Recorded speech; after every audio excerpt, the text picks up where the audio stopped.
Hey everyone, last week the Liberation Day tariffs were announced, and if they're implemented as the executive order is written, they'll take the overall net effective U.S. tariff rates up from roughly 2.5% last year to about 24%, their highest level in over 100 years.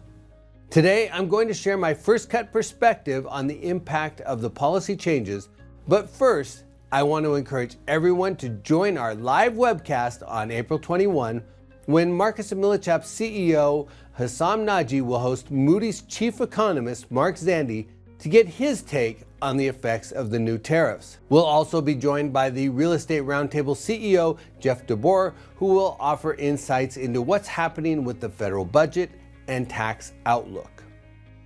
Now, as we've already seen on Wall Street, the dramatic trade policy changes will have significant implications for financial markets as well as the U.S. economy as a whole. And that impact will flow through to commercial real estate. The tariff plan assesses a baseline 10% tariff on all imported goods, then layers on additional tariffs for specific countries. China, which is America's second largest source of imports, will be the hardest hit with net effective tariffs of 54%. Tariffs on Vietnam will be 46%, Taiwan will be 32%, South Korea will face 25% tariffs, 24% on Japan, and there will be 20% tariffs on the EU. Tariffs on other countries will be 10% plus an additional bump ranging between 0 and 40%. Canada and Mexico will still have 25% tariffs on products not included in the USMCA trade agreement. In addition to the tariffs on specific countries, there will be product-specific tariffs as well. A 25% tariff on steel and aluminum, and a 25% tariff on non-US manufactured autos and car parts. There's also the potential for 25% tariffs on pharmaceuticals and semiconductors. Undoubtedly, there will be fallout from this. There will likely be reprisal tariffs by other countries on American exports. We don't know what they'll be yet, but they're probably coming. Now, these trade policies have driven the economic uncertainty index to its second highest level on record. They've caused a significant drop in the stock market, driven consumer confidence and consumer sentiment lower, and as a byproduct, Treasury rates have also declined. From a broader perspective, the combined impact of all these things will likely place upward pressure on inflation, combined with weakening economic growth and potentially a weaker employment market. There are a lot of moving parts here, and the tariff policies remain fluid, so things could change very quickly.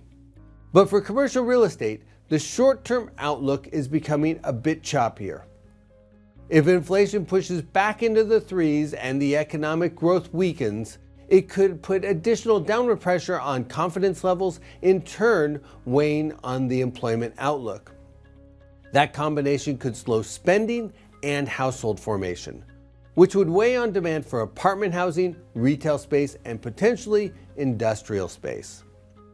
In the second half of last year, apartment demand surged, putting downward pressure on vacancy rates despite the record volume of new apartment completions. But a lot has changed in the last 90 days. Consumer sentiment, which has historically been a pretty good indicator of apartment demand, has fallen by 17 points since December, a 23% decline. That suggests apartment absorption could weaken in the first quarter, but I suspect the true impact will be more apparent in the second and third quarters this year. Fortunately, apartment construction has begun to taper, and as I've mentioned in the past, tariffs could accelerate the decline in construction activity as the cost of construction materials go up. Of course, this will affect different markets in different ways, with high growth, high development markets experiencing a lower net impact to fundamentals compared to slower growth markets that already had very little development in the pipeline. From a retail standpoint, higher inflation and weakening economic growth have historically favored discount retailers and grocery stores, while restaurant sales tend to face greater headwinds. That said, retail vacancy rates remain historically low with a nominal development pipeline. So while retailers will face some headwinds, especially those that are dependent upon imports from China, I don't expect a dramatic change in the leasing climate, at least not over the short to mid-term. The industrial outlook is much more complex. The crux of the changes, after all, are centered on international trade. I suspect it'll take time for the impact of the new trade policies to be felt. It can take 15 to 30 days for a container ship to cross the Pacific. So it'll take time for the logistics volumes to incorporate the new tariffs. And if companies have the option to recalibrate their supply chains and their manufacturing to mitigate the tariff risks, for example, shifting textile production from China with 54% tariffs to, say, the Philippines, which would face 17% tariffs, that would also take time. So I don't see a huge change in industrial space demand over the short term. But over the longer term, space demand could shift from Western coastal ports to other parts of the country. The silver lining in all of this for commercial real estate investors are twofold. First, interest rates have fallen and lender spreads have yet to widen. This may be a very narrow window of opportunity to lock in comparatively low rates on debt. Second, commercial real estate has historically been a safer destination for capital during times of economic turbulence, rising inflation, and financial market instability.